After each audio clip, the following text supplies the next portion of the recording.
నమస్తే బ్రదర్, ఎలా ఉన్నారు? జస్ట్ ఇప్పుడే తమిళ్ విజయ్ నటించిన జననాయకుడు సినిమా చూడడం జరిగింది. ఇక సినిమా చూసిన తర్వాత నాకేమనిపించిందంటే తెలీదు, గుర్తులేదు, మర్చిపోయా. అసలు తమిళ్ విజయ్కి ఇది లాస్ట్ సినిమా అని చెప్పారు. ఆయనకు లాస్ట్ సినిమానో కాదో మనకైతే తెలియదు, కానీ ఈ సినిమాకి వెళ్ళినవాడికి మాత్రం ఇది లాస్ట్ సినిమా ఆ రేంజ్లో ఉంటుంది. క్లైమాక్స్ ఉందిరా బాబు, దాదాపుగా ఒక 40 మినిట్స్ వరకు ఉంటుంది అది ఆ సీక్వెన్స్ అంతా కూడా. ఇంకా నిద్రపోవాలన్నా లేచి బయటికి పారిపోవాలన్నా అనేది కూడా మనకు అర్థమై చావదు, ఆ రేంజ్లో తీశారు. మన బాలకృష్ణ నటించిన భగవంత్ కేసరి సినిమాని మక్కి దించేశారు. ఇంకా చెప్పుకోవడానికి కూడా ఏం లేదు.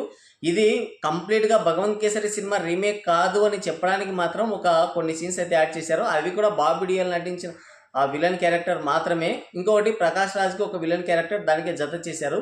అవి తప్ప మిగతా అంతా కూడా మక్కి దించేశారు. అయితే ఒక్క ముక్కలో చెప్పాలంటే బాలకృష్ణ భగవంత్ కేసరి సినిమాతో కంప్లీట్గా డామినేట్ చేసి పడేశాడు బాలకృష్ణ. కొన్ని సీన్స్లో విజయ్ని చూస్తుంటే నవ్వాలో ఏడవాలో కూడా అర్థం కాదు.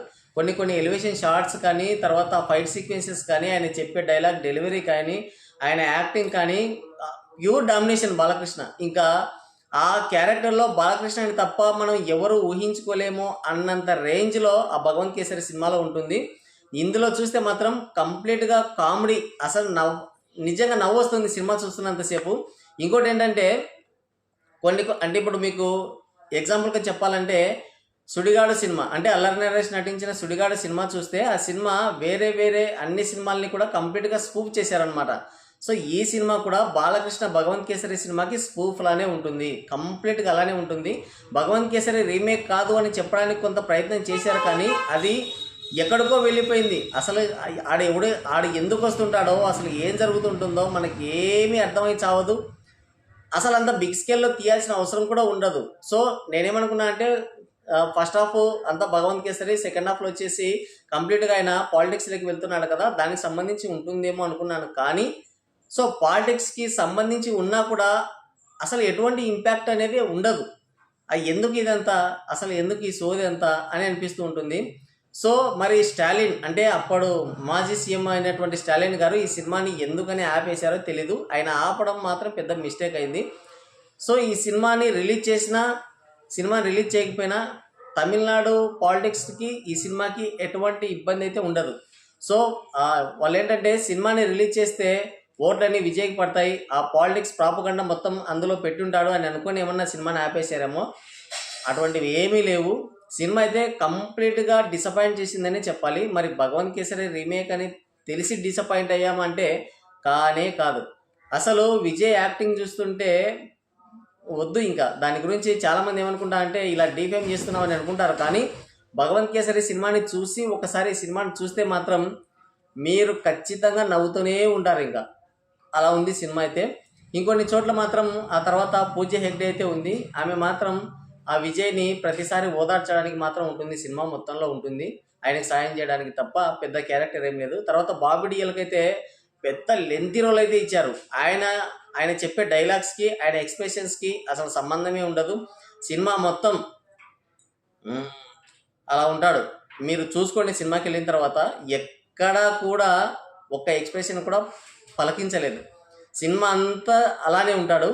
ఎక్కడో ఆఫ్రికాకి వెళ్ళారు, అక్కడ నుంచి మళ్ళీ ఉగ్రవాదులను తీసుకొచ్చి మళ్ళీ మన ఇండియాలోకి వచ్చి ఇండియాలో ఏదో చేయాలి, తమిళనాడులో ఏదో చేయాలని ఏదేదో అనవసరంగా అంతా తీసుకున్నారు సినిమా మొత్తం కూడా. లాస్ట్కి అయితే ఆ రోబోట్స్ వస్తాయి. అసలు మనం ఏ సినిమాకి వచ్చాము అన్నది కూడా మనకు అర్థమై చావదు. ఎందుకు ఇంత అవసరం లేదే అని కూడా అనిపిస్తుంది. ఆ రోబోట్ ఫైట్స్ కానీ, తర్వాత విఎఫ్ఎక్స్ కనబడుతూ ఉంటుంది, కంప్లీట్గా కనబడుతూ ఉంటుంది. చేయాల్సిన దానికన్నా ఇంకా ఎక్కువ అతి చేశారేమో అనిపిస్తుంది. ఆ సీన్స్ చూస్తే మాత్రం ఆ క్లైమాక్స్ వచ్చేసి దాదాపుగా 40 మినిట్స్ వరకు ఉంటుంది. ఇంకా అది భరించలేక కొంతమంది నిద్రపోయారు, కొంతమంది బయటికి వెళ్ళిపోయారు. ఇక మేము రివ్యూ చెప్పాలి కాబట్టి అక్కడ కూర్చోవాల్సి వచ్చింది. ఇంకోటి ఏంటంటే భగవంత్ కేసరి సినిమాలో కొన్ని మాస్ మూమెంట్స్ ఉంటాయి, నెక్స్ట్ లెవెల్లో ఉంటాయి. వాటిని వదిలేసి ఇంకా ఏవో తీసుకున్నారు. ఆ సీన్ ఒకటి ఉంది కదా, అంటే ఇంటర్వెల్ ఫైట్ సీన్ ఉంది కదా, సేమ్ యాజ్ ఇట్ ఈస్గా దింపేశారు. కానీ అంత ఇంపాక్ట్ అయితే చూపించలేదు. ఆ భగవంత్ కేసరి సినిమాలో బాలయ్య గారి ఎంట్రీ, అక్కడ ఉండే ఫైటు, ఆ బ్యాక్గ్రౌండ్ స్కోరు, అదంతా చూస్తే ఇప్పటికి కూడా అలా ఉంటుంది సినిమా. కానీ దీనిలో చూస్తే మాత్రం ఇంకా వద్దు. మీకు డౌట్స్ ఏమన్నా ఉంటే సినిమాకి వెళ్ళండి. నేనైతే చూశాను, సినిమాకి వెళ్ళి చూశాను. ఆయన విశ్వరూపం అంతా చూపించాడు సినిమాలో. ఇంకా మళ్ళీ సినిమాకి ఏదైనా వెళ్ళాలంటే కూడా భయపడే రేంజ్లో అయితే సినిమాని అయితే తీశారు. కంప్లీట్గా ఒక ముక్కలో చెప్పాలంటే ఇదైతే ఒక స్పూఫ్ మూవీ. భగవంత్ కేసరి సినిమాకి కంప్లీట్గా స్పూఫ్ సినిమా అని చెప్తాను నేను, అంతే. ఇంకా అంతకుమించి ఇంకేం చెప్పను. స్టోరీ ఏం చెప్పాల్సిన అవసరం లేదు, సేమ్ యాజ్ ఇట్ ఈస్గా అదే ఉంటుంది.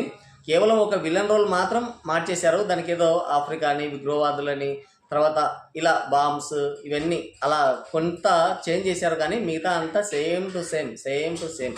ఇంకా చెప్పడానికి ఏమీ లేదు సినిమాలో. కొన్ని ఎలివేషన్లు ఉన్నాయి కానీ భగవంత్ కేసరి సినిమా చూడడం వల్ల అనుకుంటాను అవి అంత పెద్దగా ఎక్కవు. పైన ఇంకోటి ఏంటంటే విజయ్ గారి యాక్టింగ్ అక్కడ అంత ఇంపాక్ట్ చూపించదన్నమాట. మరి అది ఎందుకో ఏంటో మనకైతే అర్థం కాదు. కంప్లీట్గా ఇదైతే ఫుల్ డిసప్పాయింట్ చేసింది సినిమా మాత్రం. ఇది కంప్లీట్గా నా ఒపీనియన్. ఒకవేళ మీరు వెళ్ళాలనుకుంటే వెళ్ళండి సినిమాకి, ఎటువంటి ఇబ్బంది ఏం లేదు. ఇక కొంత అడల్ట్ సీన్స్ ఏం లేవు కానీ మరి రక్తం ఏర్లై పారించారు. అదొక్కటి మాత్రం ఫ్యామిలీతో చూడాలంటే కొంచెం ఇబ్బందిగా ఉంటుంది.